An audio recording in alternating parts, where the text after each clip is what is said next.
Hello दोस्तों, आज जो मैं मूवी एक्सप्लेन करने जा रहा हूँ उसका नाम है द हेयर ड्रेसर हस्बैंड।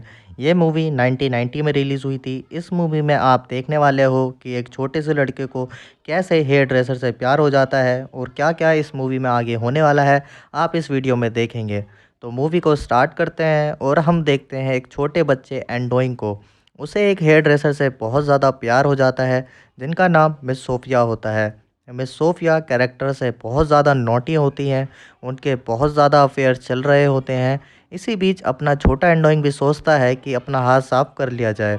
तो यहाँ पर उसे मैडम सोफिया से इतना ज़्यादा प्यार हो जाता है कि उनकी स्मेल भी उसे बहुत ज़्यादा अच्छी लगने लग जाती है। वो अक्सर उनके सैलून जाया करता था ताकि मैडम सोफिया की स्मेल ले सके। इसी के चलते एक दिन जब वो खाना खा रहे होते हैं तो उसके फादर उससे पूछते हैं कि तुम बड़े होकर क्या बनना चाहते हो। तो एंडोइंग बोलता है मैं हस्बैंड बनना चाहता हूँ मैडम सोफिया का। तो ये सुनकर उनके फादर को बहुत ज़्यादा गुस्सा आता है और वो एंडोइंग को थप्पड़ मार देते हैं। खाने के बाद एंडोइंग गुस्सा हो जाता है और वो अपने रूम में जाके रूम को लॉक कर लेता है। बहुत मनाने के बाद भी वो लॉक नहीं खोलता। तो उसके फादर ही हार मान जाते हैं और वो बोलते हैं कि तुम बाहर आ जाओ, तुम्हारी सारी बातें मानी जाएंगी, तुम जिससे चाहे शादी कर सकते हो।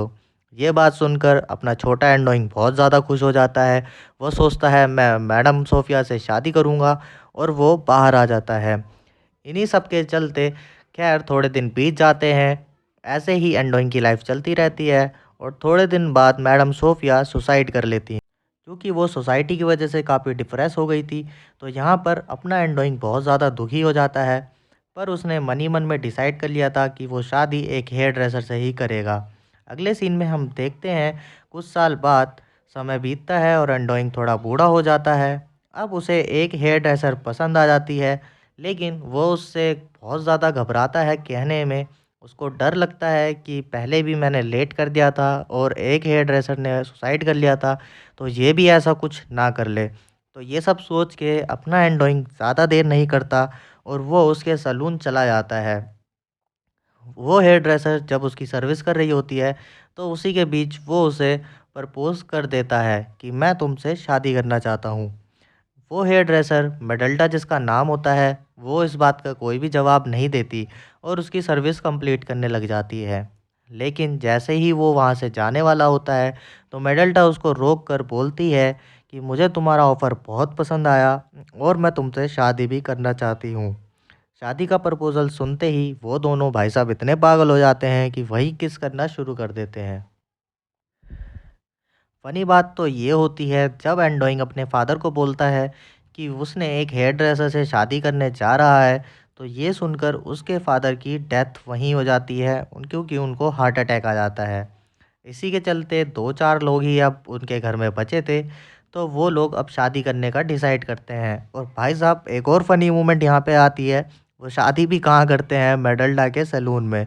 शादी के बीच में ही उनका एक कस्टमर आ जाता है। पहले वो सोचते हैं कि अब कस्टमर आ गया वापस तो भेज नहीं सकते, तो वो शादी को थोड़ी देर के लिए रोक कर पहले उसकी दाढ़ी बनाते हैं और उसके बाद अपनी शादी को कंटिन्यू करते हैं। खैर किसी तरह से शादी कंप्लीट हो गई। वो दोनों हनीमून के लिए भी चले जाते हैं और किस दिनों जब वो बाद वापस आते हैं तो वो तो वापस आ जाते हैं, लेकिन भाई साहब अपनी हरकतें वहाँ से छोड़ के नहीं आते, वो भी साथ ही में लेकर आते हैं। वो काम करने के बीच में ही स्टार्ट हो जाते थे। ऐसा चलते-चलते सैलून में एक कस्टमर आता है, वो काफ़ी हड़बड़ाया हुआ था। वो चेयर पर बैठता है और वैसे ही उसकी वाइफ़ सामने से आ जाती है और उसको एक थप्पड़ मार देती है और थप्पड़ मारकर वहाँ से चली जाती है। उसके बाद वो कस्टमर बोलता है कि ये मेरी वाइफ़ है, मुझसे बहुत ज़्यादा प्यार करती है, बस थोड़ी-सी नाराज़ है। तो ये सब देखकर उन दोनों को समझ आ जाता है कि वो उससे कितना प्यार करती है। पर इस चीज़ का उन दोनों को ये एक्सपीरियंस कर लिया था कि शादी के बाद कैसे-कैसे टाइम निकलता जाता है, वैसे-वैसे प्यार कम हो जाता है। ख़ैर वो लोग इस बात को इतना ज़्यादा माइंड नहीं करते क्योंकि पहले से ही इन लोगों के अंदर कुछ ज़्यादा ही प्यार भरा होता है और वो लोग रात में कस्टमर के जाने के बाद ही सैलून में ही टपाटप करना शुरू कर देते हैं। कुछ दिन बाद उनके सैलून में एक आंटी आती है और वो अपने साथ एक बच्चे को लाती है। बच्चा बहुत ज़्यादा बदमाश होता है। ये लोग उसे कुर्सी पर बिठाने की कोशिश करते हैं बाल काटने के लिए, पर वो बार-बार उतर जाता है। एंडोइंग उसे डांस दिखाकर कुर्सी पर बैठा देता है और उसके बाद उसके बाल काटे जाते हैं। ये देखकर दोनों डर जाते हैं कि बच्चों को सँभालना इतना मुश्किल होता है क्या? तो ये दोनों डिसाइड करते हैं कि बच्चे ही नहीं करेंगे। वाह भाई वाह! क्या सोच है तुम लोगों की। पर मेडल्टा को ये टेंशन हो रही थी कि समय के साथ-साथ उनका प्यार कम ना हो जाए। पर एडोइंग उससे बहुत ज़्यादा प्यार करता था। उसका प्यार इस कदर था कि वो रात के साथ-साथ दिन में भी स्टार्ट हो जाता था। जब मेडल्डा अपने कस्टमरों का काम करती थी, तो पीछे से एंडोइंग उसका काम कर देता था। इन दोनों के रिलेशन बहुत अच्छा था, 10 साल हो जाते हैं कंप्लीट। इस चीज़ पर एक लड़ाई होती है इनकी, पर वो भी थोड़ी देर के लिए होती है और ख़त्म हो जाती है। ख़ैर अब 10 साल हो चुके हैं और वही कस्टमर वापस आता है, तो ये लोग उससे उनके मैरिज की लाइफ़ के बारे में पूछते हैं। तो वह बोलता है कि मेरी वाइफ़ से डिवोर्स दे दिया था और इस वजह से घर टूट गया और मेरे बच्चे भी अब अच्छा फ़ील नहीं करते। इसके बाद मेडल्डा अपने पुराने बॉस से मिलने एक वृद्धाश्रम में जाती है। यहाँ पर उनके बॉस बोलते हैं कि मुझे यहाँ पर बिल्कुल भी अच्छा नहीं लग रहा है, क्योंकि उनकी वाइफ़ भी यहाँ नहीं है और यहाँ पर इतने लोग हैं, फिर भी मैं अकेला फ़ील करता हूँ। ये दोनों ही इंसिडेंट मेडल्डा को हिला कर रख दिया। अब मेडल्डा यही सोचती रहती है कि एक दिन ज़रूर आएगा जब ये दोनों अलग हो जाएँगे। ये बात मेडल्डा को अंदर ही अंदर खाए जा रही थी। तो एक रात जब वो दोनों टपा-टप कर रहे थे, तो बहुत तेज़ बारिश हो रही थी और मेडल्डा उसी रात वहाँ से भाग जाती है। थोड़ी दूर जाकर वो वहाँ पर सुसाइड कर लेती है और उनके ऐसा करने का कारण ये था कि वो हर टाइम यही सोचती रहती थी कि एक दिन ऐसा आएगा हम दोनों अलग हो जाएंगे। खैर उसने एक लेटर अपनी बात समझाने के लिए एंडोइंग को लिखा था। जब एंडोइंग उस लेटर को पढ़ता है, तो उसमें लिखा हुआ था कि मैं कभी भी नहीं चाहती हम दोनों एक दूसरे से अलग हों या हम दोनों का प्यार कभी भी कम हो। मैं उस टाइम ना ज़्यादा पसंद करूँगी जब हम साथ में हैं। उसकी बजाय मेरे माइंड में एक अच्छी मेमोरी रहेगी।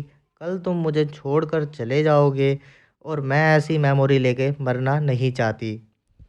हम दोनों ना हो, इसलिए मैं अभी मर रही हूँ ताकि मेरे माइंड में बस अच्छी मेमोरी हो।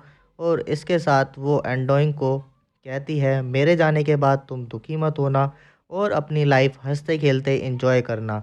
और सेम ऐसा वो करता भी है।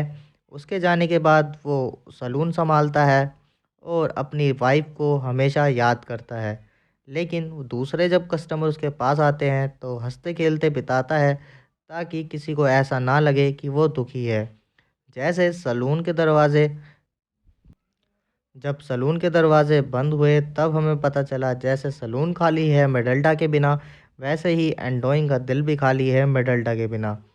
तो वो दिखाने के लिए तो बहुत ज़्यादा कुछ रहता है, पर वो मन ही मन मेडल्डा को बहुत ज़्यादा याद करता है। ये थी कुछ था हेयर ड्रेसर हस्बैंड।